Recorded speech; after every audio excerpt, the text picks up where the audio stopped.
We'll talk about it, of course, later in the week. Yeah. How about this one, though, Shane? Man, I guess everybody is capable of a letdown. Georgia, 39, Kent State, 22. And, that sounds a little lopsided, but you know what I think happened, Shane? Georgia came right out. Anybody that missed it, second play of the game, Brock Bowers, super freak over here, 75-yard rushing touchdown on the second play of the game. And it was almost like Georgia, I would imagine, just based on what we've seen from Kirby in this program, he keeps those guys locked in. But when you score a 75-yard touchdown on the second play, you're like, okay, this team's a joke, right? Because from there on out, I mean, Georgia didn't look bad, but they looked about half asleep during this ball game. Ladd McConkey, he had his worst game I've ever seen. Muff punt led to a Kent State field goal. He had alligator arms on what would be a would-be touchdown that came up short. Kent State breaking out the fake punt. This is 2 weeks in a row. Georgia gave up a fake punt here. Georgia did block a Kent State punt. But one thing was concerning, Shane. I mean, Kent State broke out what looked to me like exactly a play out of the Josh Heupel playbook, where it was just a screen to a receiver there on the numbers. Goes 56 yards, basically untouched for a touchdown, all yards after the catch. This ball game, Shane, was 32-22 with 12 minutes remaining, and Kent State went for two to make it a one-score game. Now they didn't get it, but like I said, this was Georgia. I don't want to say getting tested, because at no point were they going to lose this game, but this was Georgia kind of for the first time playing down to the level of the competition. Stetson Bennett, 27 of 36 for 272 yards, no touchdowns through the air, his first interception of the season. But let me ask you this, Shane, because like I said, we got super freak Brock Bowers over here. He led the team in rushing with 77 yards, 2 touchdowns. Is he getting enough hype for the Heisman Trophy, Brock Bowers? No, I really don't think so. Not right now. It's tough because we gotta see it against. I mean, Kent State. Don't get me wrong; it's a beautiful game.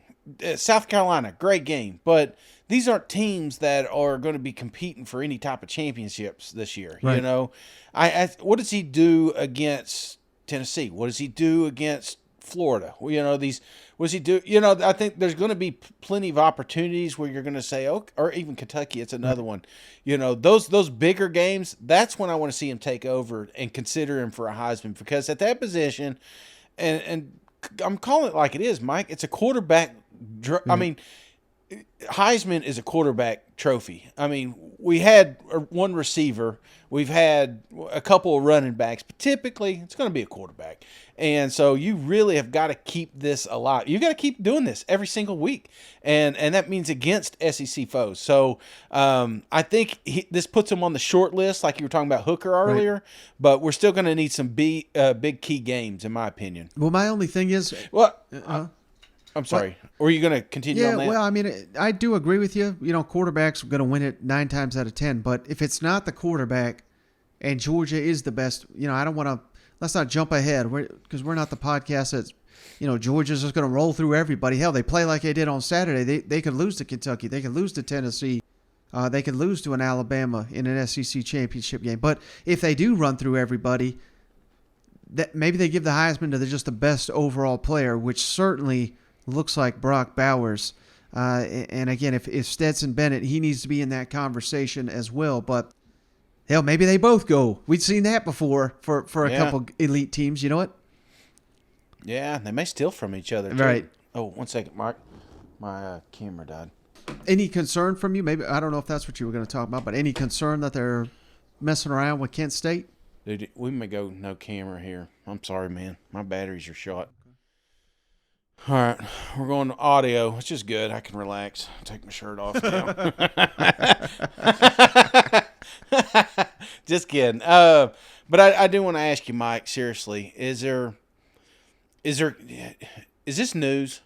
Is this Kent State game, is it news, or is it just a program that just didn't really put all because sometimes you do this.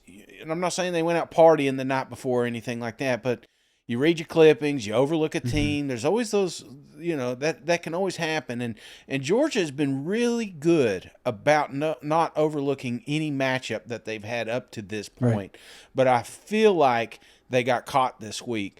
So is this news? Because it was sloppy. There was a lot of unusual turnovers for the Georgia Bulldogs. Right.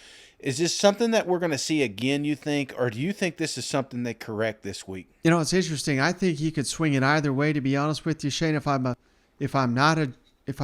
fan of another team in the SEC, I suddenly say, well, hell, Georgia is human. They can let down just like we've seen so many teams do this college. We're 4 weeks in, Shane. This has been a wacky college football season, and I think that's just going to continue. So I think that gives a little hope to the rest of the SEC. These Kentucky fans that think they got a shot to win the East. These Tennessee fans that think they got a shot at the East. I think a game like this gives you hope. Now, listening to Kirby after the game, I thought he was going to be fire and brimstone. He was pretty damn happy, Shane. And I'll tell you why. Because if I'm a Bulldog fan, this is the message I'm preaching. I think Kirby looks at this and says, thank you. Thank you for my team letting down and slacking a little bit, looking ahead, because clearly, we were laughing. They could have won this game by 100 before it happened, and they truly could have. But you look past an opponent, this is what can happen. And I'm sure that's what Kirby's going to use this game for. Say, hell, you look past this joke of a team, and they competed with us. Just imagine what could happen. We look past Kentucky. If we look past Tennessee. If we look past next team on the schedule. We have got to play up to a standard, and if we fail to do so, even at home, this joke of a team can test us. So I think this is the best damn thing Kirby could have asked for right here is to get his team locked in and saying, if we don't play up to our standard, anybody can play with us, even a freaking Kent State. You know what I mean? Yeah, look at you, positive Mike. I like it. You're usually not a glass half full kind of guy, so I'm digging this positive outlook, Mike. Let's see what happens when Tennessee starts out 4-0. Mike just gets it pleasant to be around, Well, speaking about